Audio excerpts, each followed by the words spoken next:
Hey, how's it going, everybody? I am out here outside, and I just wanted to bring you along and show you some of my trees. I finally finished most of my pruning. I think maybe I've got one or two smaller trees left. So I've just been working at it, tree here and there.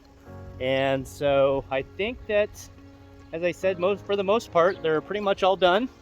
And so I wanted to show you some of the structures on some of these trees and just let you see how they look, especially the mulberries, because they were totally out of control, and they get out of control every year. That's very like the mulberries to grow very chaotically. And so I got them all trimmed down and they look really good. So hang tight here. I'm going to switch the camera around and I'll give you a quick look. This first one is a Santa Rosa plum.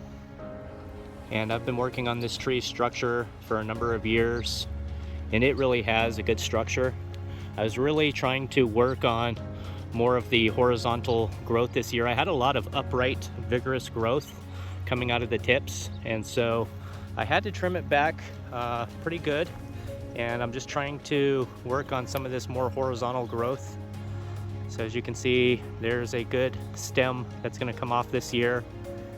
And they fruit on the newer wood, so pruning it back like this, I won't get as much of a fruit set as if I would just allow it to be natural. But I'm really working on the structure of these trees, and so sometimes if you forego a good fruit set up front and just work on the structure of the tree, in the long run it's going to produce a lot more fruit for you with more horizontal, lower hanging branches.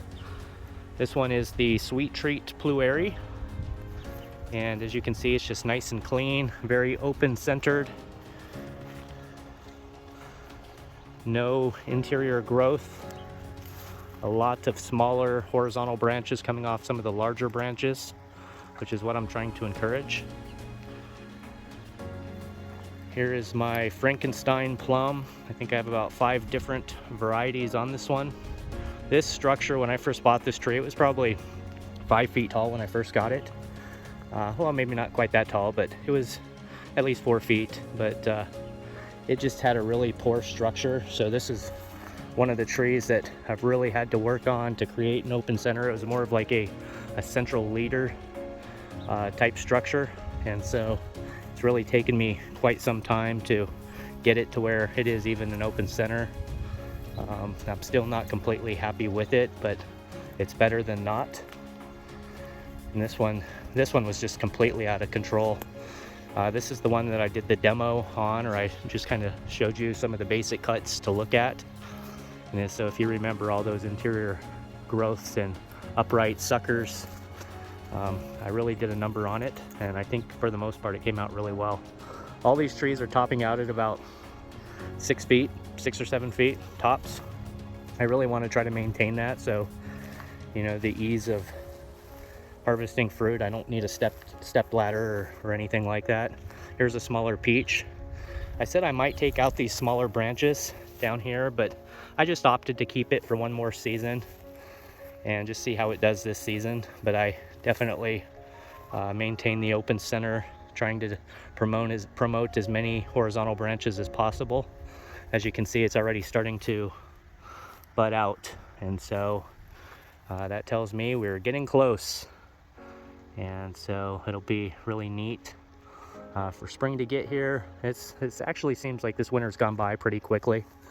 I was thinking it might be a lot worse of a winter than what it has been. It's actually been a pretty mild winter here, which is nice. I haven't had to protect anything, and I haven't had to put the heater on in the greenhouse that often, maybe a handful of times. So, and it is starting to warm up here, so we're in about the low 40s overnight. I got down to 34 last night, but that's the last cold night in the foreseeable future, so we'll see how it goes.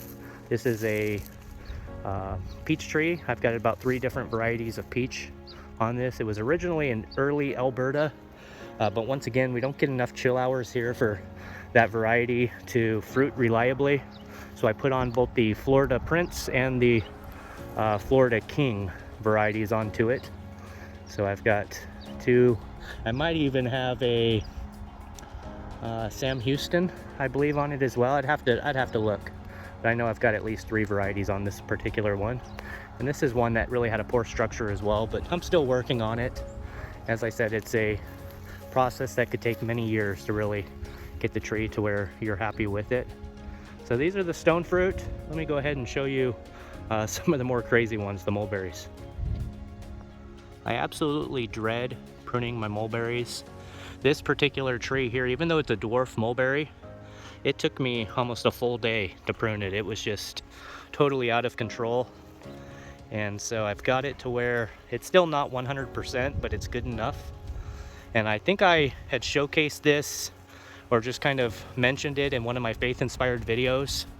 And if you saw that, you would have saw that it was just totally out of control. All the interior growth coming up in the center, and it was just crossing branches all over the place. I actually did take out a few larger branches near the bottom because they were just coming down towards the ground level.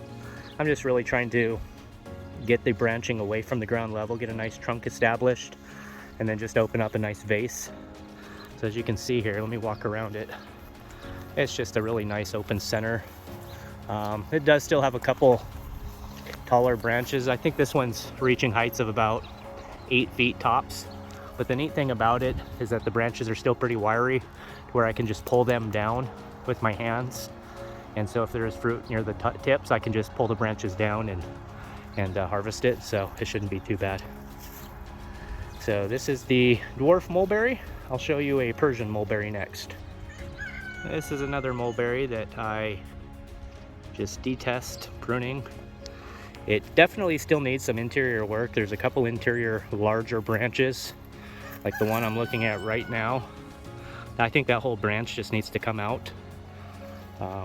But I took off a couple larger center interior branches in there. I didn't want to take off too much, but I did promote a pretty open center with it. It's not as open as I want, but I'll work on it a little bit more next year.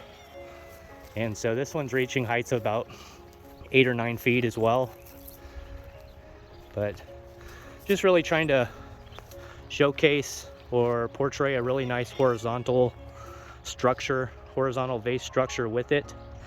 And so as you can see, it looks pretty good overall. And most of the fruit will just be right on the exterior of it and all within reach, which is going to be nice. This is a really nice fruit. It's a very sweet, large mulberry. I really enjoy the Persian. I've got another Persian right in the back of my chicken run. This is one that I propagated a number of years ago, like 4 years ago, I think. And I also went ahead and pruned it. And so that one's reaching heights of about 10 feet. I'm not as particular with that. I eventually would like the chickens to possibly be able to roost in this one. So I'm trying to keep as many lower branches on this one as possible and just give them eventually a way to get up. I think it's still a little small right now, but maybe a few more years down the road they'll be able to start roosting in that one. And so that is, for the most part, all the prunings complete. I'll show you a couple figs that I did. I think the figs still need just a little bit of work, but for the most part, I think they're pretty much done. Here's a brown turkey fig, nice open center. There's the autumn olive, the Ellie Agnes, and I went ahead and just cleaned that one up, right up. No interior growth, nice and horizontal branching. I'm not sure what variety of a fig this one is, but it is a purple fig, but it's not a black mission. It has a different leaf structure than a black mission. So, but it's a very tasty fig, very tasty purple fig. This is a Georgia white hybrid. It's a white fig, and this is a very, very rare variety of fig.